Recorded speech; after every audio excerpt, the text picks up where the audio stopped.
Hello everyone, welcome to all of you. दोस्तों, इस video में साइंस के सेकेंड शिफ्ट के आंसर की को डिस्कस करेंगे। दोस्तों, आपने हमारे चैनल को अभी तक सब्सक्राइब नहीं किया है तो इसे ज़रूर सब्सक्राइब करें और बेल आइकन को ऑन कर ले। तो चलिए शुरू करते हैं। पहला प्रश्न है, इलेक्ट्रॉन पर आवेश होता है। इसका राइट आंसर है ऑप्शन सी, -1.6 × 10⁻⁻19 कूलम्ब। अगला प्रश्न है, दूसरा प्रश्न है, खिलौनों में किस किस सेल का उपयोग होता है। इसका right answer option B, Daniell cell. चलिए अगला प्रश्न देखते हैं। तीसरा प्रश्न है, कार्य करने की क्षमता को क्या कहते हैं। इसका राइट आंसर ऑप्शन सी, ऊर्जा। अगला प्रश्न है, निम्न में से कौन विस्थापन अभिक्रिया का उदाहरण है। इसका राइट आंसर ऑप्शन सी, Fe+CuSO4 यही है। चलिए अगला प्रश्न है, सिल्वर क्लोराइड का रंग होता है। इसका राइट आंसर ऑप्शन डी, श्वेत। अगला प्रश्न है, निम्नलिखित में कौन लवण है। इसका right answer option B, NaCl। अगला प्रश्न है, तूतिया यानी नीला थोथा का अणुसूत्र है। इसका right answer option A, CuSO4 5H2O। चलिए अगला प्रश्न देखते हैं। अगला प्रश्न है, गंधक की परमाणु संख्या है। इसका राइट आंसर ऑप्शन सी, 16, यानी सल्फर को गंधक कहते हैं। इसका परमाणु संख्या 16 है। अगला प्रश्न है, न्यूक्लियस शब्द किसके द्वारा दी गई। इसका right answer option A, Robert brown. चलिए अगला प्रश्न देखते हैं।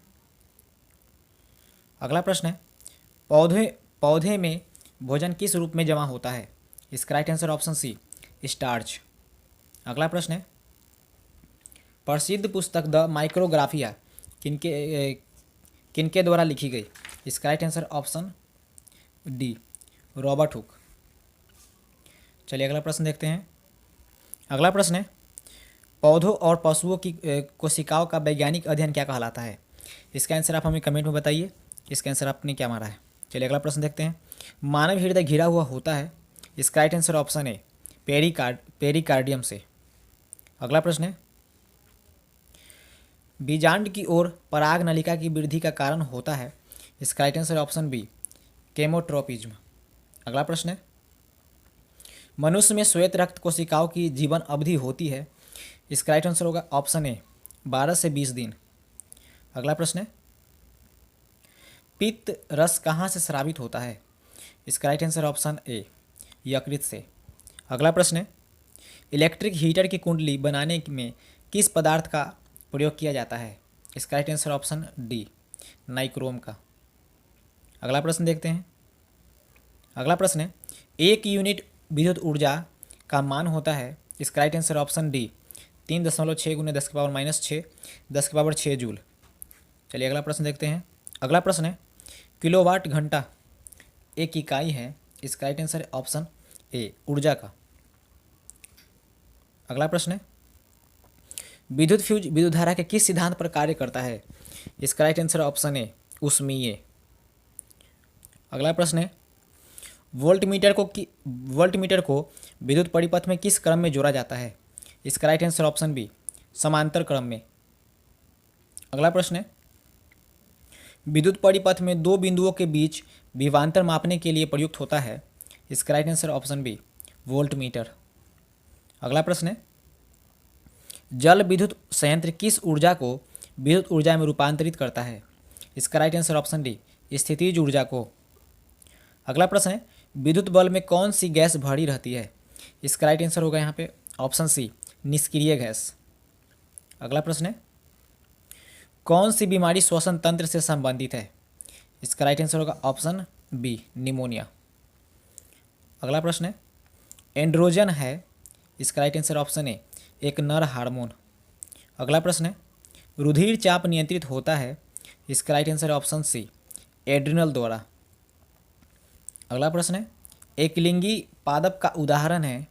इसका राइट आंसर होगा ऑप्शन ए, पपीता। अगला प्रश्न है, निम्न में कौन मादा जनन तंत्र का भाग नहीं है।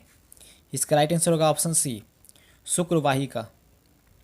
चलिए अगला प्रश्न देखते हैं। अगला प्रश्न है, द्विखंडन होता है। इसका राइट आंसर होगा ऑप्शन डी, इनमें से सभी। चलिए अगला प्रश्न देखते हैं। मानव मस्तिष्क का औसत भार होता है। मानव मस्तिष्क का औसत भार होता है 1.5 kg। इसका राइट आंसर होगा ऑप्शन डी, इनमें से कोई नहीं। अगला प्रश्न है, किस जीव में हीमोग्लोबिन नहीं होता है? इसका राइट आंसर ऑप्शन बी, मक्खी में। अगला प्रश्न है 34 का, हीमोग्लोबिन की कमी से कौन सा रोग होता है? इसका right answer option C, anaemia. अगला प्रश्न है, मनुष्य के आहार में अवशेषी अंग है, तो 35 का राइट आंसर होगा ऑप्शन बी, अपेंडिक्स। अगला प्रश्न है, निम्नांकित में कौन ट्रिप्सिन एंजाइम का कार्य है? निम्नांकित में कौन ट्रिप्सिन एंजाइम का कार्य है? इसका राइट आंसर होगा ऑप्शन सी, प्रोटीन का पाचन। अगला प्रश्न है, मुख गुहा में आहार का कौन सा भाग का पाचन होता है? इसका right answer option B, carbohydrate. अगला प्रश्न है, ऑक्सीजन का वाहक कौन है? इसका right answer option C, RBC. अगला प्रश्न है, रक्त में शर्करा का स्तर नियंत्रित करता है? इसका राइट आंसर होगा ऑप्शन डी, इंसुलिन। निम्नांकित में कौन प्राकृतिक सूचक है? इसका राइट आंसर ऑप्शन ए, हल्दी।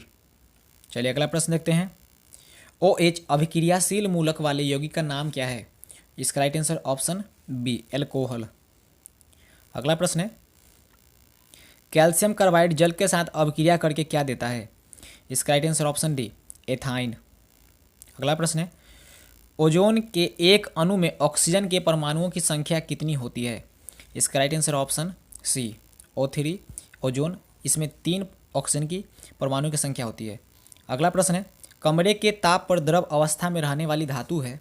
इसका राइट आंसर है ऑप्शन ए, पारा, Hg, जिसका परमाणु संख्या होता है 80। चलिए अगला प्रश्न देखते हैं। अगला प्रश्न है, सरलतम हाइड्रोकार्बन है, सरलतम हाइड्रोकार्बन है इसमें मीथेन, CH4, मीथेन सरलतम हाइड्रोकार्बन है। इसका स्ट्रक्चर होगा ऐसे। चलिए अगला प्रश्न देखते हैं, निम्नांकित में कौन क्षारीय ऑक्साइड है? निम्नांकित में कौन क्षारीय ऑक्साइड है? 47 का राइट आंसर होगा ऑप्शन डी, Na2O। अगला प्रश्न है, बेकिंग पाउडर एक मिश्रण है, इसका right answer option B, NaHCO3 एवं एसिटिक अम्ल का। अगला प्रश्न है, अधातु के ऑक्साइड होते हैं, 49 का राइट आंसर होगा अधातु के ऑक्साइड होते हैं, 49 का राइट आंसर है ऑप्शन बी, अम्लीय। अधातु के ऑक्साइड होते हैं अम्लीय और धातु के होते हैं क्षारीय। अगला प्रश्न है, कार्बन है, कार्बन है एक अधातु, इसका राइट आंसर ऑप्शन बी, अधातु। अगला प्रश्न है, निम्न में से कौन सा असंतृप्त हाइड्रोकार्बन है? इसका राइट आंसर ऑप्शन सी, C2H4। अगला प्रश्न है, एरोमेटिक हाइड्रोकार्बन है, एरोमेटिक हाइड्रोकार्बन C6H6, जिसे बेंजीन कहते हैं। अगला प्रश्न है, निम्नलिखित में कौन अक्रिय गैस है? निम्नलिखित में कौन अक्रिय गैस है? इसका right answer option B, helium.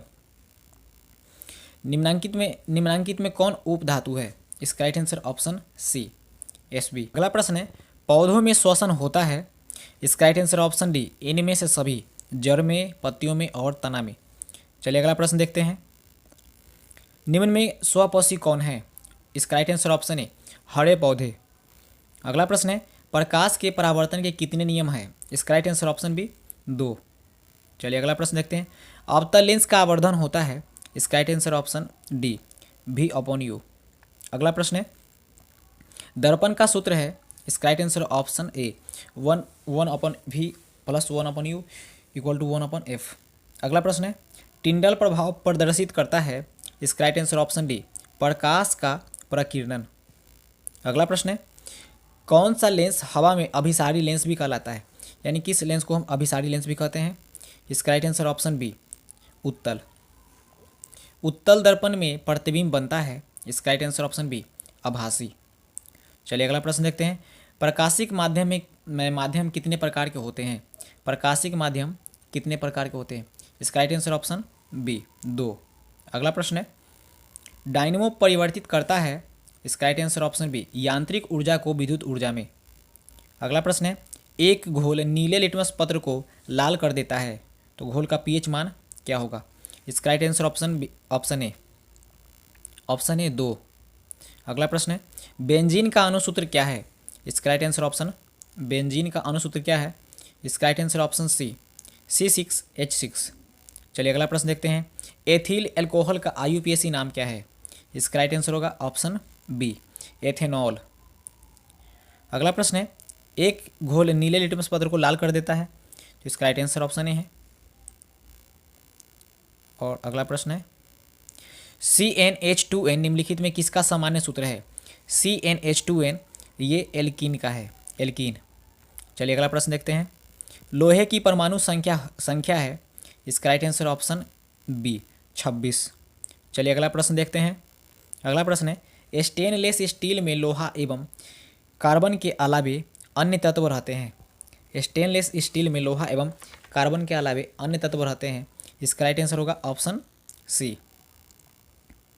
Option C nickel एवं क्रोमियम। अगला प्रश्न है, पीतल है एक मिश्र धातु, ऑप्शन सी। चलिए अगला प्रश्न देखते हैं, निम्नांकित यौगिकों में कौन अम्ल है? निम्नांकित यौगिकों में कौन अम्ल है? ऑप्शन ए CuSO4, नहीं सॉरी, ऑप्शन ए है CuO और ऑप्शन बी है H2SO4।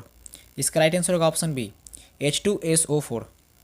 चलिए अगला प्रश्न देखते हैं, निम्न में कौन सा पदार्थ लेंस के लिए प्रयुक्त नहीं किया जा सकता है? इसका राइट आंसर होगा ऑप्शन सी पीतल। चलिए अगला प्रश्न देख लेते हैं। अगला प्रश्न है, निम्नलिखित में कौन संख्या प्रकाश के अपवर्तन के लिए सही है? इसका राइट आंसर होगा ऑप्शन ए 2। प्रकाश के अपवर्तन के लिए नियम है 2। चलिए अगला प्रश्न देखते हैं, किसी वस्तु का प्रतिबिंब आँख के जिस भाग पर बनता है उसे हम कहते हैं रेटिना या दृष्टिपटल। इसका राइट आंसर ऑप्शन बी। अगला प्रश्न है, किसी माध्यम के अपवर्तनांक का मान होता है? इसका right answer option B sin I/sin R। अगला प्रश्न है, एक गोलीय दर्पण के फोकस दूरी +20 सेंटीमीटर है, तो यह गोलीय दर्पण कैसा है? तो इसका राइट आंसर होगा ऑप्शन ए उत्तल, पॉजिटिव उत्तल दर्पण में फोकस दूरी होता है। चलिए अगला देखते हैं, तालाब का जल कम गहरा दिखाई देने का कारण है? इसका राइट आंसर ऑप्शन सी अपवर्तन के कारण तालाब कम गहरा दिखता है। अगला प्रश्न है, अवतल दर्पण की फोकस दूरी होती है? इसका राइट आंसर होगा ऑप्शन ए ऋणात्मक। अगला प्रश्न है, किसी अवतल दर्पण की फोकस दूरी और उसकी वक्रता त्रिज्या r है, तो निम्नांकित में कौन संबंध सही है? इसका राइट आंसर होगा ऑप्शन बी r = 2f या f = r/2। तो इसका राइट आंसर ऑप्शन बी। तो फ्रेंड्स, उम्मीद करते हैं कि वीडियो आपको हेल्पफुल लगा है। अगर हेल्पफुल लगा है तो इसे लाइक और शेयर जरूर करें और हमारे चैनल से जुड़ने के लिए सब्सक्राइब करना ना भूलें। Thanks for watching.